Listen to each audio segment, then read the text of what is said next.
विद्यालय गृह निर्माण में अनियमितता अभियोग। बरचणा ब्लॉक मांडुका पंचायत भाकुड़ ग्रामर अनंत विद्यापीठ विद्यालय दृश्य।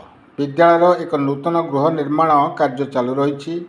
गृह निर्माण में अनियमितता देखा उक्त विद्यालय को जमी दान करिथिबा तथा पूर्व परिचालना कमिटी सदस्य किशोर चंद्र राउत बारंबार अभियोग करथिले मध्य गृह निर्माण में सुधार आसीपारा नहीं।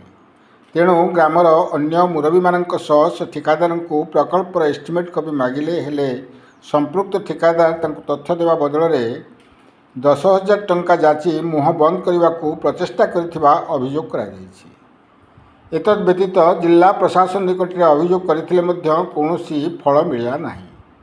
तेणु जिला प्रशासन तुरंत यार तदंत करी आवश्यक पदक्षेप ग्रहण करने को स्थानीय लोके दाबी करिसेंति।